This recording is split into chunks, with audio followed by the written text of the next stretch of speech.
My sensors are detecting an unidentified space. A hidden room. Cool. Hidden room? Did Dad have a secret room here?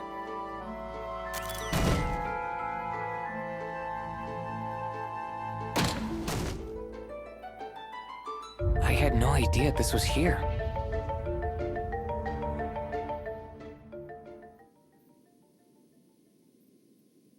All of this stuff was my mom's.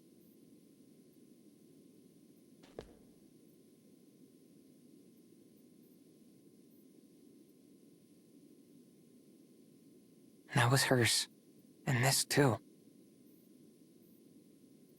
When I was a kid, if I saw one reminder of Mom, I couldn't focus on anything else. Dad said he got rid of everything that reminded me of her so I could move on.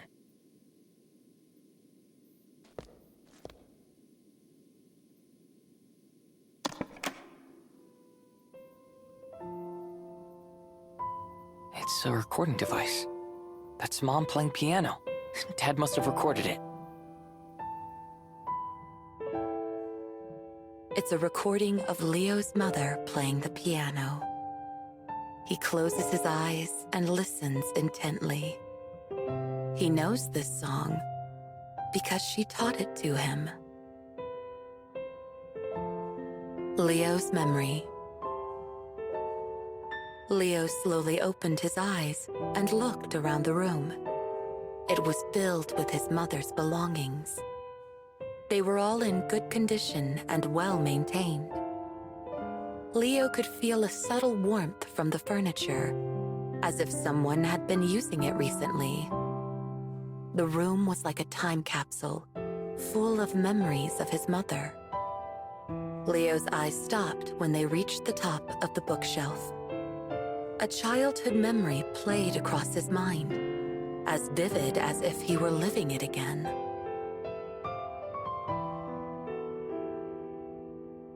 Look, darling. Look how he laughs when he hears the sound. Desena gently rang an orange, fish-shaped toy bell. Clang, clang. Its gentle timbre filled the air. Young Leo broke into peals of laughter beside his mother. Desena shook the fish left and right around his smiling face. Leo's gaze followed its every movement as he reached for it with his hands. My turn! Desena placed the toy fish into Leo's outstretched hands. Try ringing it, but be gentle. The toy was nearly too big for young Leo's hands, but he joyfully held it up to his ear and shook it all the same. He grinned as the bell clanged again. Bernard looked up from his half-read research documents to watch his wife and son playing with the fish. At the sound of their laughter, he couldn't help but smile himself. The sound echoed clearly in Leo's memory. Just as vividly as he could hear it, he also saw his mother and father's smiling faces. In this room, there had been family. There had been laughter and comfort. Leo looked around the room once more. If taking the fish in his hands awakened such memories, perhaps other objects would have the same effect. He reached for a book on the shelf. The Crying Sun. Sure enough, on the cover was an illustration of a large sun with tears falling from one eye. Leo gently opened the picture book. As the pages rustled under his fingertips, he looked back over doodles he'd made in the margins years and years ago. Leo? Come on, Leo. Time for bed. At the sound of his mother's voice, Leo ran right for the bookshelf. Read it! Read it! Again? Are you sure? Yeah! But I read you this book last night, and the night before, and 5 times last week. How about a different book tonight? I want this one. Okay then. The Crying Sun it is. I like the sun. You know what? I'm pretty fond of it myself. Desena tucked Leo into bed and opened to the first page. The big sun above lights the ground with his love.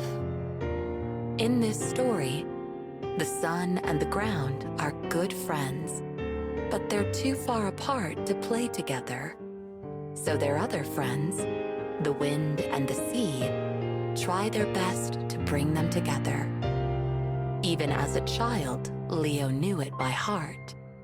Every night, he laughed and cried at the exact same pages. And every night, once the story was through, he would say, Again! Desena couldn't resist her beloved son's eager face. She'd nod, turn back to the first page, and start again from the beginning. She read it over and over until Leo fell asleep. Leo breathed deeply, as if he could draw those peaceful days back inside him. He surveyed the old room once again, on the hunt for more memories. Leo found a single sheet of notes left on the mirror stand. It was covered in mathematical formulae. His mother, Desena, was a physicist. She'd spent her life investigating everything about their world. Desena not only sought to learn the origins of the world, but also about magic and other powers that transcended natural law. She was also deeply interested in the human mind.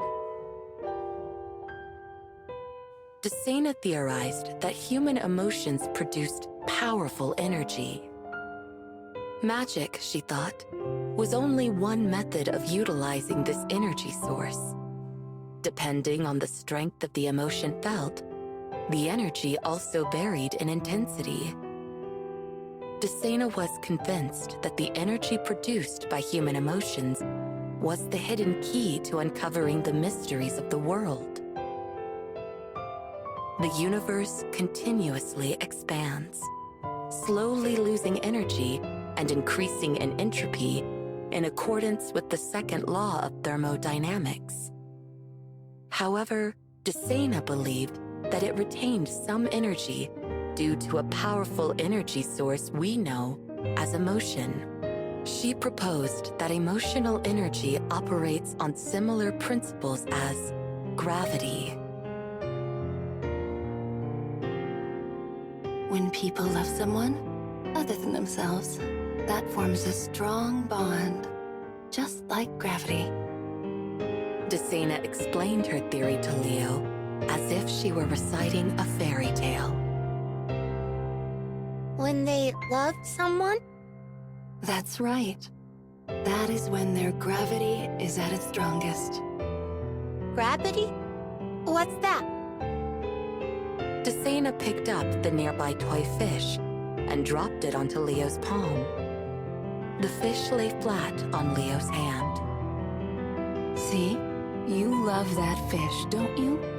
That's what's keeping you together. I don't get it. One day, you'll come to understand what love really means. But it isn't just love. Sorrow, pain, loneliness, joy, excitement. All of these are like gravity. They're all made of immense energy. They are the glue that holds our universe together. Immense energy? That's right.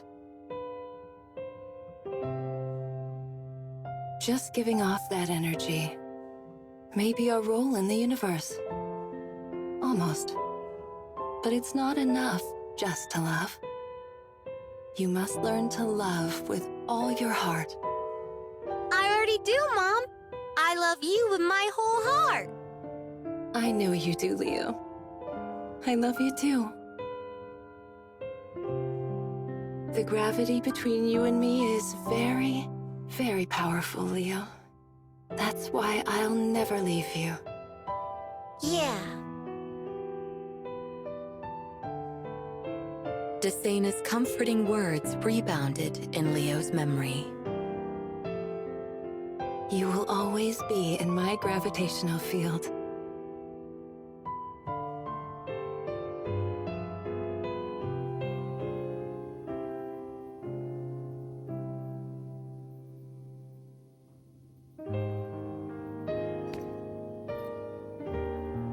These notes are full of equations, but what they mean's way beyond me.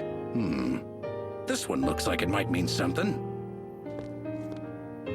You are always in my gravitational field. Mom used to say it a lot. Her theory was that human emotions, especially love, work like gravity. Gravity.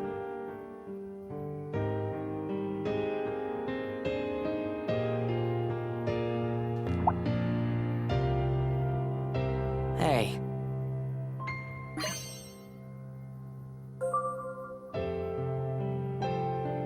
I remember these cards. They were really important to Mom. She said they were a precious gift from somebody. I'm sure she'd understand if we need them to get the crystal ball back. Let's see if Mora will take them.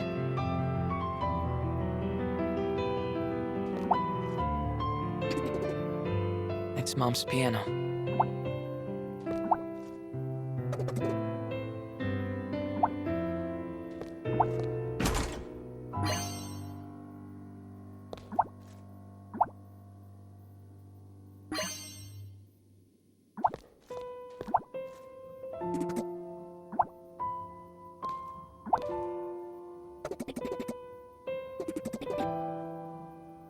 This note's in Mom's handwriting.